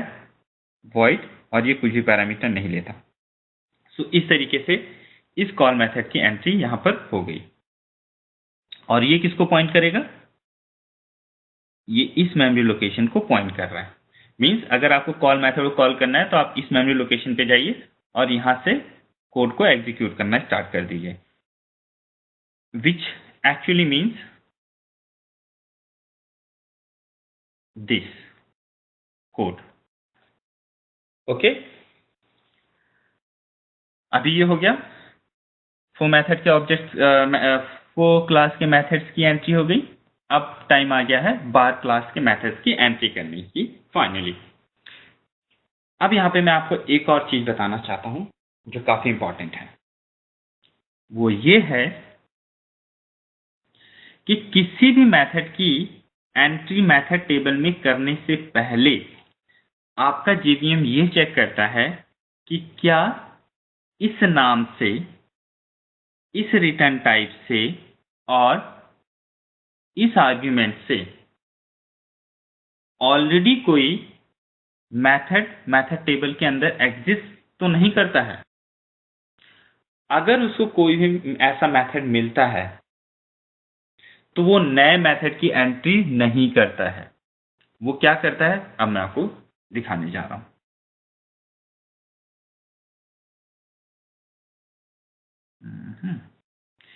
सो अभी जो है बार क्लास के अंदर आएगा, उसके अंदर देखिएगा कि मुझे कॉल मेथड की एंट्री करनी है। JVM देखेगा कि उसे कॉल मेथड की एंट्री करनी है। वो ऐसे देखेगा, कॉल मेथड की एंट्री करने से पहले वो चेक करेगा कि क्या इस मेथड टेबल के अंदर ऑलरेडी कोई कॉल मेथड तो नहीं है, ऑलरेडी किसी कॉल मेथड की एंट्री तो नहीं हो रखी है। और ये चीज हर एक मेथड के लिए हुआ है। ठीक है, मैंने आपको जो है जस्ट बताया नहीं क्योंकि इंटरेस्ट मेरा भी कॉल मेथड में ही है सिर्फ। सो किसी भी मेथड की एंट्री करने से पहले वो चेक करेगा कि इसके इस मेथड टेबल के अंदर ऑलरेडी इस नाम से कोई मेथड की एंट्री हो तो नहीं रखी है। तो चेक करेगा कि क्या इसके अंदर कोई मेथड की एंट्री है जिसका नाम कॉल है। तो ऐसे ऐसे चेक करेगा, उसने देखा अरे यार यहाँ पे तो है एक मेथड जिसका नाम कॉल है, यानी कॉल मेथड की एंट्री ऑलरेडी हो रखी है यहाँ पे। फिर वो देखेगा कि इसका रिटर्न टाइप क्या है। जिस मेथड की एंट्री मुझे करनी है उसका रिटर्न टाइप वॉइड है। वो देखेगा यार इसका भी रिटर्न टाइप वॉइड है, ये कुछ भी पैरामीटर नहीं लेता है। यहां पे जो मेथड की एंट्री है वो भी कुछ भी पैरामीटर नहीं लेता है। सो इन दिस सिनेरियो जब आपका एग्जैक्ट मैच मिल जाता है उसको इस मेथड टेबल के अंदर, आपका JVM क्या करता है, एक नए मेथड की एंट्री यहां पर ना करके, ओके, एक नए मेथड की एंट्री यहां पे ना करके वो क्या करता है, ये जो रेफरेंस होता है वो उसको अपडेट कर देता है। अभी तक ये रेफरेंस इस मेमोरी लोकेशन को पॉइंट कर रहा था, विच मीन्स ये वाला मेथड का बॉडी था। ठीक है, ये मेथड का बॉडी था। अब वो क्या करेगा, इस रेफरेंस को अपडेट कर देगा और बोलेगा कि कॉल मेथड को कॉल करने के लिए आप इस लोकेशन पे जाइए, इस मेमोरी लोकेशन पे जाइए। Okay, which actually means this body, which actually means this body. बराबर है। अब आगे आप आ जाइए। इस तरीके से हमारा जो है मेथड टेबल बन गया, और ये जो है आपका इसको पॉइंट नहीं कर रहा है, ध्यान में रखिएगा।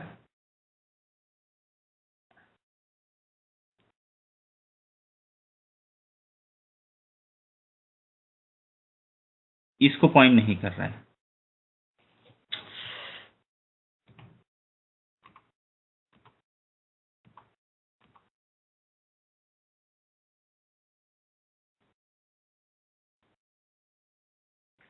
ठीक है, ये इस वाले को रेफर कर रहा है। इतना कुछ होने के बाद आपकी क्लास लोड हो गई है JVM के अंदर। अब उसका ऑब्जेक्ट क्रिएट किया जा सकता है। आपका JVM क्या करेगा, एक बार क्लास का ऑब्जेक्ट क्रिएट करेगा। ये रहा बार क्लास का ऑब्जेक्ट। बताइए इस बार क्लास के ऑब्जेक्ट के अंदर कौन कौन सी फील्ड्स होंगी दोस्तों? आपको पता है y होगा और x होगा। क्यों? क्योंकि बार ने फो को एक्सटेंड किया है, तो फो के जितने भी इंस्टांस वेरिएबल्स हैं वो अब बार का पार्ट हैं। इस ऑब्जेक्ट के अंदर दो इंस्टांस वेरिएबल्स होंगे। कौन कौन से होंगे? एक y होगा और एक x होगा। दोनों के अंदर डिफॉल्ट वैल्यू होगी 0 0, और ये रेफरेंस होगा जो किसको पॉइंट करेगा? इस मेथड टेबल को पॉइंट कर रहा होगा। ये जो ऑब्जेक्ट है इसका मेमोरी का जो रेफरेंस है आपका न्यू ऑपरेटर वो रिटर्न करेगा, जो हम कहां पे स्टोर करेंगे? F1 के अंदर लोकल रेफरेंस में। 0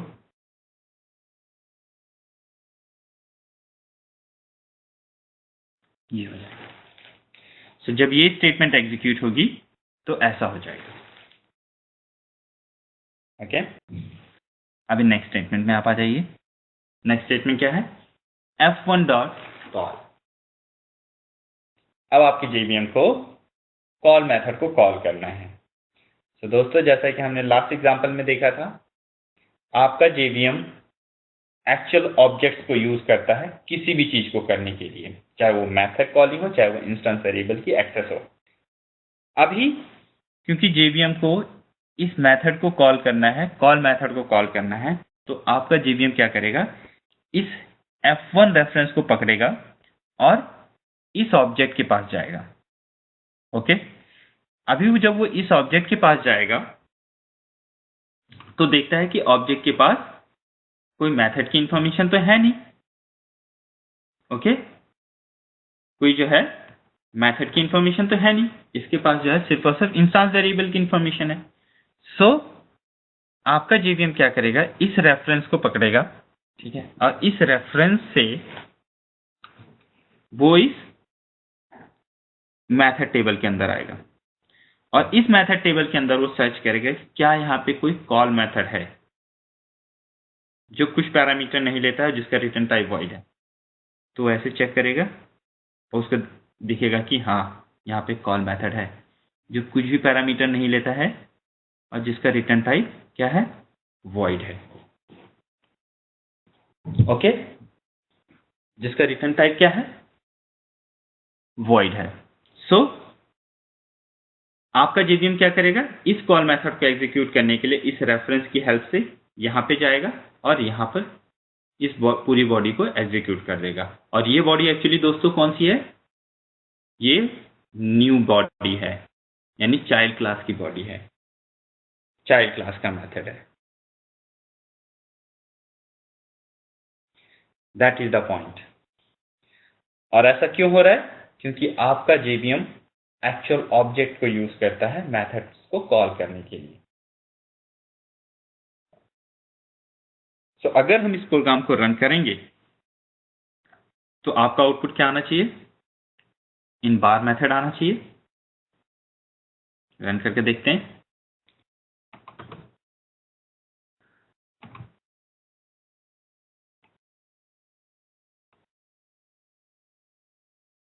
इन फो बार।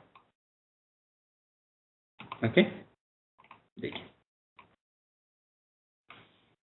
जो चाइल्ड क्लास का मेथड है वो एग्जीक्यूट हुआ है।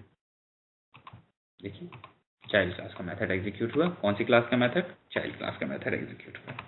देख लीजिए, समझ में आया दोस्तों जावा के अंदर मेथड कॉलिंग कैसे होती है?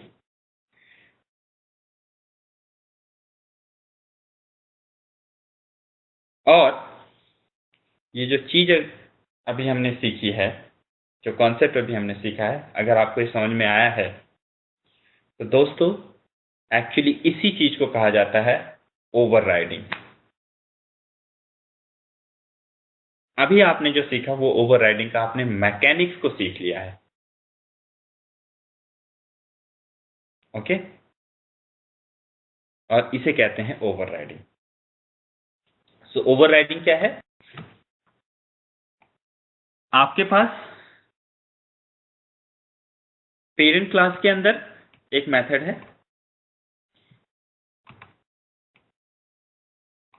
आपको जो है अगर वो मेथड एज इट इज चाहिए,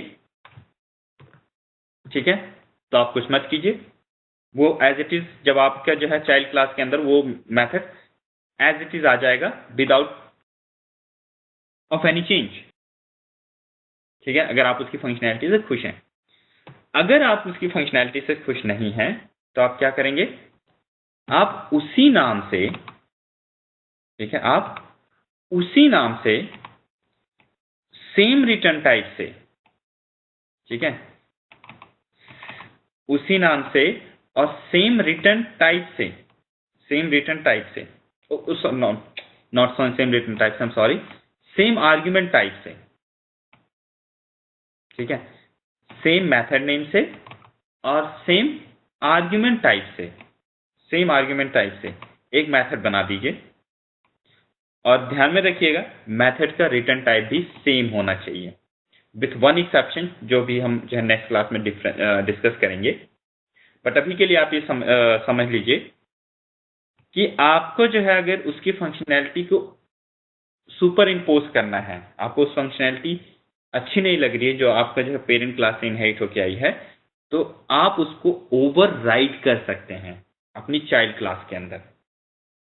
ठीक है, और ओवरराइडिंग का इफेक्ट क्यों आता है वो भी अभी हमने देखा। क्यों? क्योंकि आपका जेवीएम एक्चुअल ऑब्जेक्ट्स के ऊपर जो है मेथड्स को कॉल करता है। ठीक है, सो हमने इस कॉल मेथड जो पेरेंट क्लास से इनहेरिट होकर के चाइल्ड क्लास के अंदर, बार क्लास के अंदर आया था, हमने उसको ओवरराइड कर दिया। ओवरराइड के लिए हमने क्या किया? मेथड का नेम सेम रखा, उसके आर्ग्यूमेंट्स, बहुत ध्यान देने वाली बात है, ओवरराइडिंग करते समय आर्ग्यूमेंट्स, मेथड्स के जो आर्ग्यूमेंट्स हैं वो मस्ट मैंडेटरी सेम होने चाहिए। रिटर्न टाइप हमेशा सेम होना चाहिए, रिटर्न टाइप हमेशा सेम होना चाहिए। एक एक्सेप्शन है इसके अंदर जो हम अभी नेक्स्ट क्लास के अंदर देखेंगे। ठीक है दोस्तों, तो इसको कहा जाता है ओवरराइडिंग। अगर आपकी पेरेंट क्लास के अंदर और चाइल्ड क्लास के अंदर सेम नेम से मेथड है तो हम कहते हैं हमने चाइल्ड क्लास के अंदर पेरेंट क्लास के मेथड को ओवरराइड कर दिया है, जैसे कि आपको यहाँ पे दिखाई दे रहा होगा। और इस सिनेरियो में आप देख लीजिए, कंपाइल टाइम पे हमें लग रहा था और कंपाइलर ने भी यही कोशिश किया था कि हम पेरेंट क्लास के मेथड को कॉल करें, क्योंकि उसने जो है फू के ऊपर जो है फू क्लास पे जा करके इस मेथड को कॉल करने इस कॉल मेथड को वैलिडेट किया था। बट रन टाइम पे आपने देखा कि चाइल्ड क्लास का मेथड कॉल हो गया।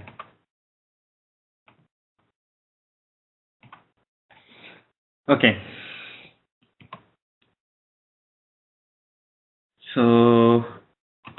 सो अभी हमने देखा कि ओवरराइडिंग क्या है और कैसे होती है, और हमने समझा कि ओवरराइडिंग का मैकेनिक्स क्या है जावा के अंदर, ओवरराइडिंग जेवीएम के अंदर कैसे इंप्लीमेंट होता है।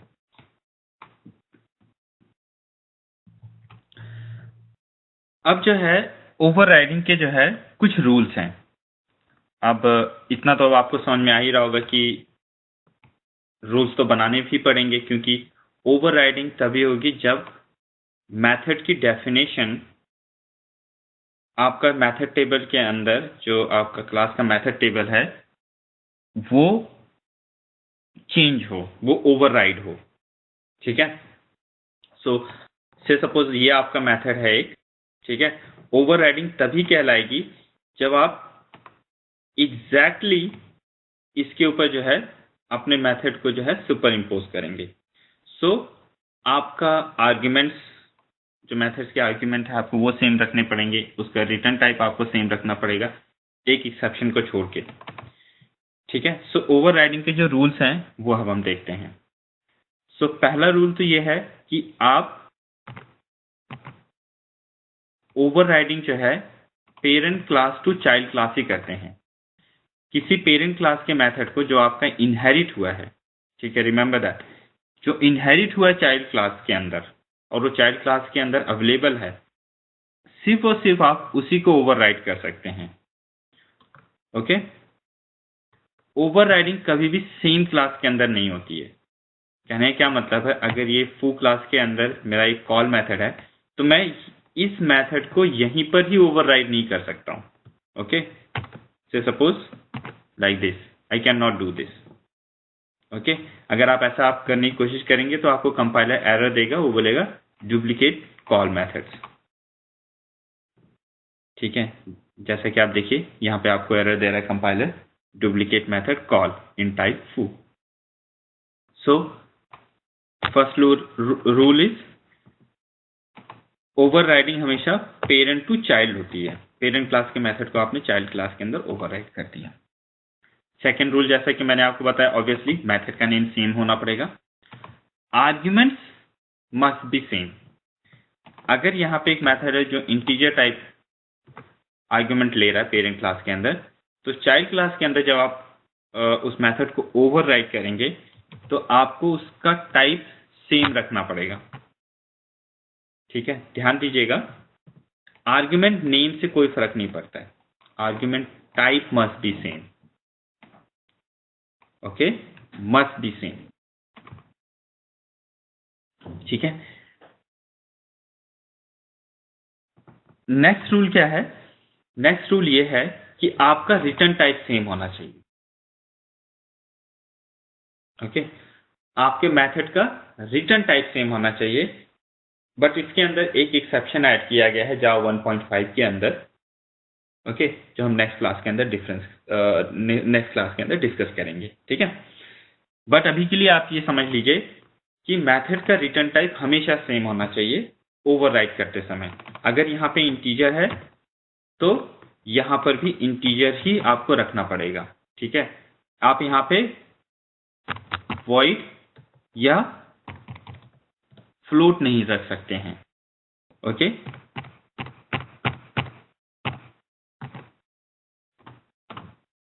ये जो आपका रूल नंबर 2 हो गया, आई मीन 3 हो गया। चौथा रूल ये है, एक्सेसिबिलिटी से रिलेटेड एक रूल है, और वो रूल ये कहता है कि जब आप मेथड को ओवरराइड करते हैं चाइल्ड क्लास के अंदर, तो आप उसकी एक्सेसिबिलिटी को रिड्यूस नहीं कर सकते हैं। ओके, आप उसकी एक्सेसिबिलिटी को रिड्यूस नहीं कर सकते हैं। सो ये रूल नंबर आपका 5 है। इस रूल को हम वापस से रिविजिट करेंगे जब हम लोग एक्सेसिबिलिटी पढ़ेंगे। ओके ओके, नाउ मैं आपको एक और, क्योंकि ये रूल्स जो है कई बार जो है याद रखना थोड़े से मुश्किल हो जाते हैं, तो मैं आपको जो थोड़ा सा इसके बारे में डिटेल देता हूं ताकि आपको हमेशा याद रहे।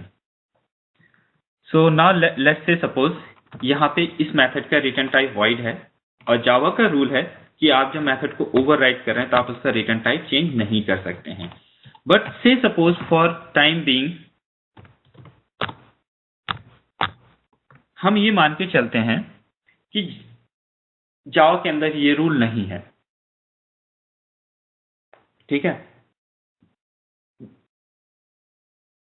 जावा के अंदर ये रूल नहीं है।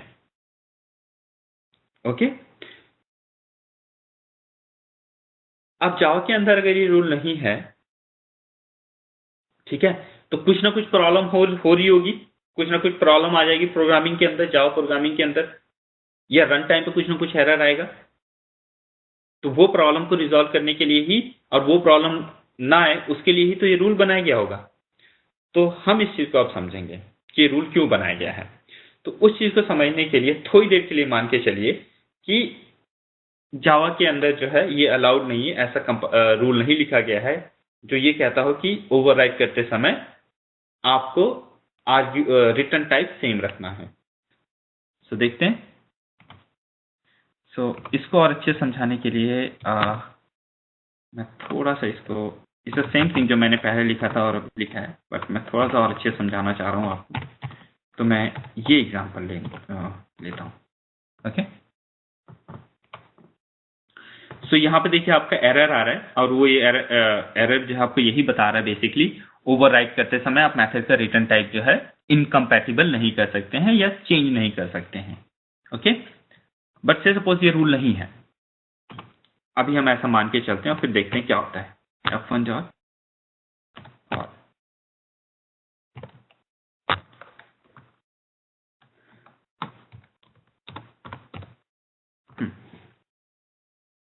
आप देख लीजिए क्या हुआ। F1 डॉट कॉल, आपने आर्गुमेंट पास किया 3 और यहाँ पे इंटीजर x इक्वल टू आपने ये कर दिया।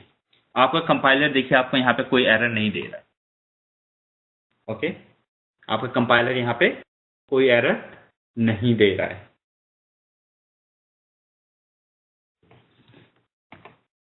ठीक है, क्यों कंपाइलर कोई एरर नहीं दे रहा है? क्योंकि जैसा कि अभी हमने पढ़ा, ठीक है, कंपाइलर इस स्टेटमेंट को वैलिडेट करने के लिए कहां पे जाएगा? F1 किस टाइप का है? फू क्लास के अंदर जाएगा।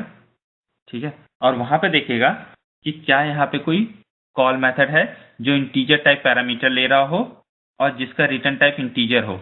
तो देखेगा हाँ यहाँ पे कॉल मेथड है जो इंटीजर टाइप पैरामीटर लेता है जिसका रिटर्न टाइप इंटीजर है।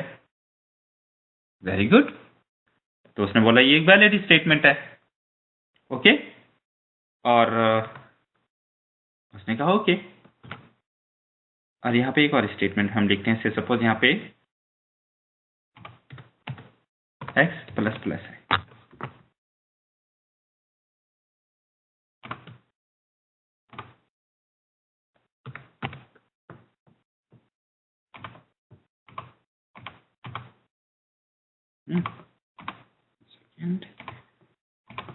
सो आपकी स्टेटमेंट कंपाइल हो गई, आपके कंपाइलर ने आपको कोई प्रॉब्लम नहीं दी। अब देखिए रन टाइम पे क्या होगा, जैसा कि मैंने अभी आपको समझाया है। रन टाइम पे जो आपका ऑब्जेक्ट बनेगा वो किसका ऑब्जेक्ट बनेगा? चाइल्ड क्लास का।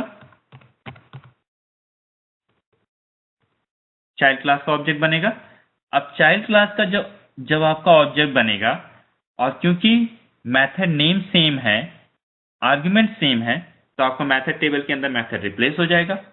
और रन टाइम पर आपका जो जेवीएम है वो कौन से वाले मेथड को कॉल कर देगा?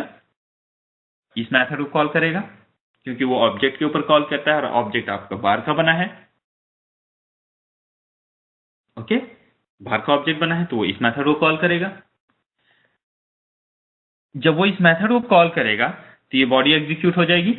अब ये जब बॉडी एग्जीक्यूट होगी, देखिए ये कुछ भी रिटर्न नहीं करेगा। अब जब ये कॉल मेथड कुछ रिटर्न नहीं करेगा तो जेवीएम इस एक्स के अंदर क्या डालेगा? अब जेवीएम इसके अंदर एक्स के अंदर कुछ नहीं डालेगा तो एक्स प्लस प्लस कैसे जेवीएम कर पाएगा? तो आप खुद ही बोलेंगे क्या जावा तो बहुत इनकंसिस्टेंट लैंग्वेज है। ओके, सो दोस्तों एक्चुअली अगर आपको इस प्रॉब्लम से हमें बचाना है, ठीक है, तो हम आपको देखिए यहां पर नहीं रोक सकते हैं। जावा आपको यहां पर नहीं रोक सकता है। ठीक है, अगर हमें आपको रोकना है तो आपको यहां पे रोकना होगा। इसलिए जावा के अंदर रूल बनाया गया कि जब आप मेथड्स को ओवरराइड करते हैं तो आप रिटर्न टाइप चेंज नहीं कर सकते हैं, आपको रिटर्न टाइप सेम रखना पड़ेगा। ओके, सो ये रूल है जावा का कि आपको रिटर्न टाइप सेम रखना पड़ेगा। होप आपको समझ में आया होगा।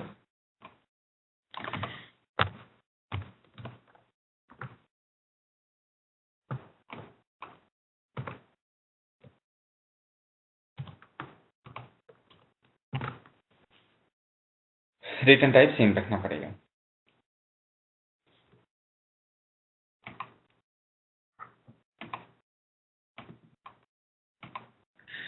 सो दोस्तों इस तरीके से आपने अभी ओवरलोडिंग देखी। अब हम देखने जा रहे हैं सॉरी ओवरराइडिंग देखी। अब हम देखने जा रहे हैं ओवरलोडिंग। ओके, ओवरलोडिंग क्या होता है? जैसे कि आपको नाम से समझ में आ रहा है, ओवरलोड करना। ठीक है, किसी चीज के ऊपर थोड़ा लोड है, उसको और ज्यादा लोड कर देना, उसके ऊपर और थोड़ा सा भार या उसके ऊपर और रिस्पॉन्सिबिलिटी दे देना। ठीक है, उसे कहा जाता है ओवरलोडिंग। सो ओवरलोडिंग क्या है? एक ही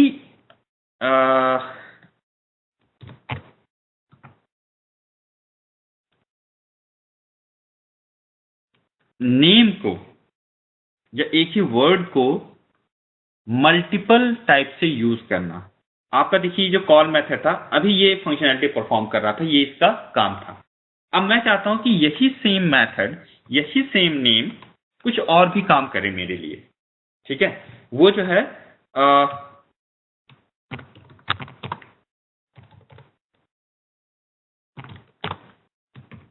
अभी तक वो क्या काम कर रहा था? इन्फो क्लास बोल रहा था। मैं चाहता हूं कि वो इन्फो क्लास ना बोल करके दिस इज गुड प्रोग्राम भी बोले। ठीक है, तो हमने क्या किया? एक्चुअली हमने ओवरलोड कर दिया। ठीक है, मैंने क्या बोला? जब कॉल मेथड को इंटीजर पास किया जाएगा तो वो ये काम करेगा, कॉल मेथड को जब कुछ नहीं पास किया जाएगा तो वो ये काम करेगा। So this is called the overloading. Okay, overloading क्या होती है? Same name, same method name से, same method name but different argument. Same method name but different argument.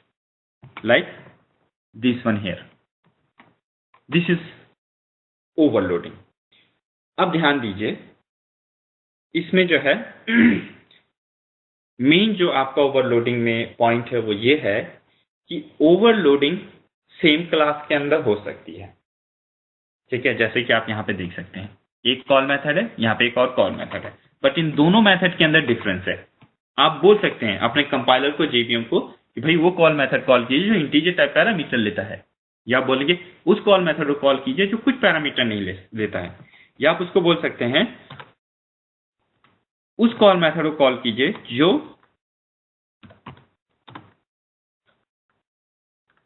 String type argument लेता है।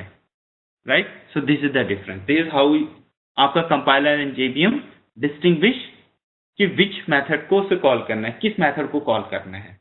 Okay, this is the main point. Overloading same class के अंदर भी हो सकती है और पेरेंट टू चाइल्ड भी हो सकती है। सो देखिए, जैसे इस कॉल मेथड को मैंने ओवरलोड किया है फॉर मेथड के अंदर, ठीक उसी तरीके से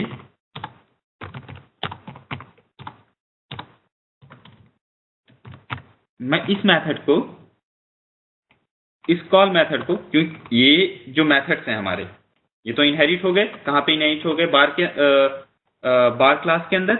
मैं उसको यहां पर ओवरराइट कर सकता हूं।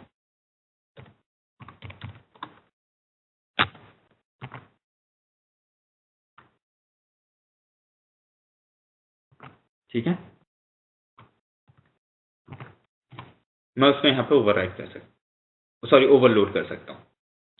तो ओवरराइट सिर्फ पेरेंट टू चाइल्ड होता है, बट ओवरलोडिंग सेम क्लास के अंदर भी हो सकता है, और आप चाइल्ड क्लास के अंदर भी पेरेंट क्लास के मेथड्स को ओवरलोड कर सकते हैं। Like this. ओवरलोड का सिर्फ और सिर्फ एक रूल है। जैसे ओवरराइट के कई सारे रूल्स हमने पढ़े थे, 4-5 रूल्स पढ़े थे। ओवरलोडिंग का सिर्फ एक रूल है, और वो एक रूल क्या है? Arguments must be different. Arguments must be different, चाहे वो टाइप में डिफरेंस हो, चाहे वो नंबर ऑफ आर्ग्यूमेंट्स में डिफरेंस हो। नंबर ऑफ आर्ग्यूमेंट्स, जो मेथड्स को आर्ग्यूमेंट दिए जा रहे हैं, वो डिफरेंट होने चाहिए, वो डिफरेंट होने ही होने चाहिए। यही एक रूल है आपका ओवरलोडिंग का। ओके, इसके अलावा और कोई रूल नहीं है, क्योंकि जब आप मेथड को ओवरलोड कर रहे हैं तो एक्चुअली आप एक नया मेथड बना रहे होते हैं, और जब आप एक नया मेथड बना रहे हैं तो आपकी मर्जी है, आप उससे कुछ भी रिटर्न टाइप दे सकते हैं, आप उसका कुछ भी एक्सेसिबिलिटी दे सकते हैं, वो टोटली आपके ऊपर डिपेंड है। ठीक है, वो टोटली आपके ऊपर डिपेंड है। ओके, क्योंकि जब आप मेथड ओवरलोड करते हैं तो मेथड टेबल के अंदर एक नए मेथड की एंट्री होती है, बट जब आप मेथड ओवरराइड करें तो आपको बहुत सारी चीजों का ध्यान रखना पड़ेगा। क्यों? क्योंकि सेम चीज आपको, जैसे कि मैंने भी आपको एक एग्जांपल लेके बताया रिटर्न टाइप का, कि कंपाइलर कंपाइल किसी रेफरेंस टाइप से करता है और रन जेवीएम जो है ऑब्जेक्ट टाइप से करता है। ठीक है, तो उस चीज में प्रॉब्लम ना आ जाए, आपका ओवरराइड के समय मेथड टेबल के अंदर आपका मेथड रिप्लेस करना पड़ेगा, उसका जो मेथड का रेफरेंस है वो रिप्लेस करना पड़ेगा, तो वो सारी चीजें ध्यान में रखनी पड़ती हैं। इस वजह से एक्स्ट्रा रूल्स हैं ओवरराइडिंग के, क्योंकि दो चीजों को एकदम आपको सुपर इम्पोज करना है, एक के ऊपर एक। तो जब एक के ऊपर एक करना है तो आपको ध्यान में रखना पड़ेगा उसकी सिमेट्री सेम। सो ओवरराइडिंग के अंदर वो सारे रूल्स हैं, बट ओवरलोडिंग के अंदर आप कुछ भी कर सकते हैं। So this is your overloading and overriding.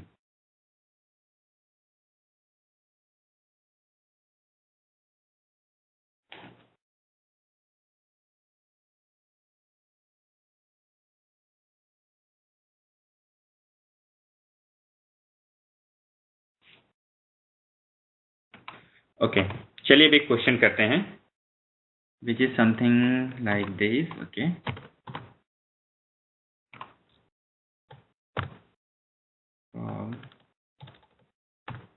integer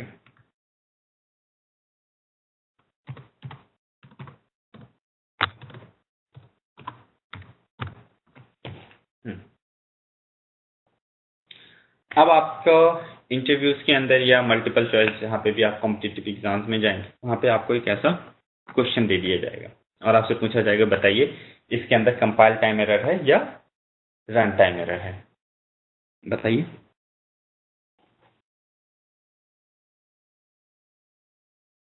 आप में से बहुत सारे लोग बोलेंगे इसके अंदर कोई एरर नहीं है, कोई कंपाइल टाइम एरर नहीं है। क्यों?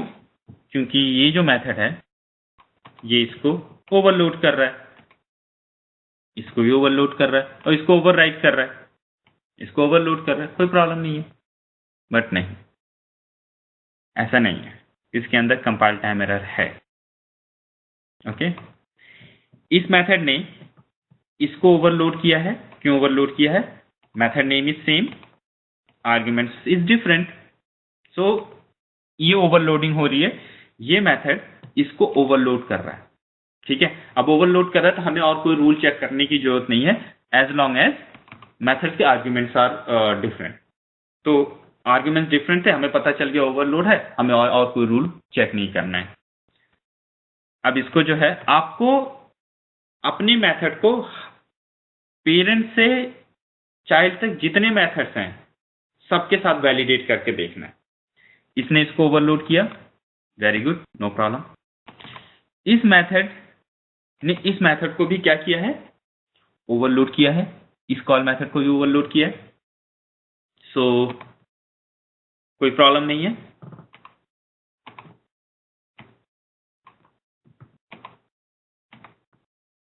One second, let me take my pen. इस मेथड ने इस मेथड को ओवरलोड किया, कैसे पता चला हमने? ये मेथड का कुछ भी आर्ग्यूमेंट नहीं है, इसका स्ट्रिंग टाइप आर्ग्यूमेंट है, तो हमें पता चल गया ओवरलोड हो रहा है। अब हमें और कुछ करने की जरूरत नहीं है, चेक करने की जरूरत नहीं है, ऑल गुड। ये मेथड इस मेथड को एक्चुअली ओवरराइड करने की कोशिश कर रहा है। कैसे पता चला ओवरराइड करने की कोशिश कर रहा है? मैंने देखा method name is same.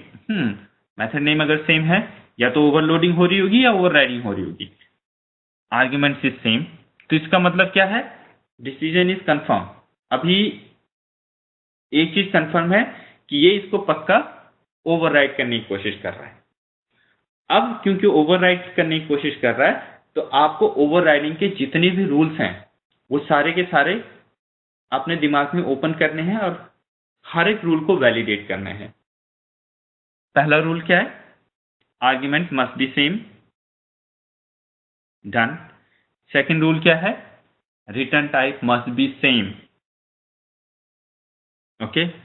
Return type आपने देखा इसका वॉइड है, ओह इसका इंटीजर है, it means what? It's not good, ये वैलिड ओवर राइडिंग नहीं है, ये ओवर राइडिंग के जो रूल्स उनको फॉलो नहीं कर रहा है। So this is a compile time error, okay. So इस टाइप की प्रॉब्लम्स को सॉल्व करने का जो तरीका है वो ये है कि आप हर एक मेथड को हर एक मेथड के अगेंस्ट वैलिडेट कीजिए, ठीक है। और देखिए जैसे क्या मतलब मैं क्या प्रेफर करता हूं, कॉल कॉल, इसका मतलब ओवरलोडिंग या ओवरराइडिंग होगी। आर्ग्यूमेंट डिफरेंट, इसका कुछ नहीं है, इसका इंटीजर और फ्लोट है, इसका मतलब क्या है? ये ओवरलोडिंग होगी या ओवरराइडिंग होगी, और ये जो है पक्की ओवरलोडिंग है। अब ओवरलोडिंग है then I don't check anything. Arguments as long as arguments are different, it's a valid overloading. फिर इसको इसके साथ चेक किया, कॉल कॉल, अब ये ओवरलोडिंग या ओवरराइडिंग है। आर्ग्यूमेंट्स सेम है, इसका मतलब क्या है? ओवरराइडिंग है। ओवरराइडिंग के सारे रूल्स ओपन करता हूं दिमाग में और हर एक रूल के अगेंस्ट इस दोनों मेथड्स को वैलिडेट करता हूं, ओके। सो यहां पे देखिए क्या एरर है, इनकम्पैटिबल आपको बता रहा है, ओके। सो दोस्तों ये है आपका overloading and overriding. Next class में हम लोग जो है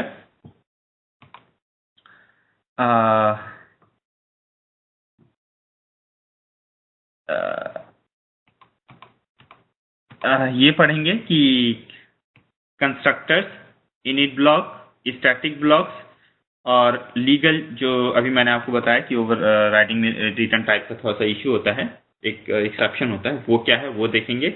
और इनहेरिटेंस के अंदर कंस्ट्रक्टर्स कैसे बिहेव करते हैं, स्टैटिक ब्लॉक्स कैसे बिहेव करते हैं और इनिट ब्लॉक्स कैसे बिहेव करते हैं। और उसके नेक्स्ट क्लास में हम लोग जो है इन सब चीज़ों को पढ़ेंगे कि ओवरलोडिंग का क्या एडवांटेज है, ओवरराइडिंग का क्या एडवांटेज है, क्योंकि उससे जो है काफ़ी सारे क्वेश्चंस आपके इंटरव्यूज में आते हैं। और इसको जो है उसके एडवांटेज और डिसएडवांटेज को एक एग्जांपल के थ्रू समझेंगे। और हम लोग जो है डाउनकास्टिंग और अपकास्टिंग भी वहाँ पे ही देखेंगे, ठीक है। So that's it for today, thank you.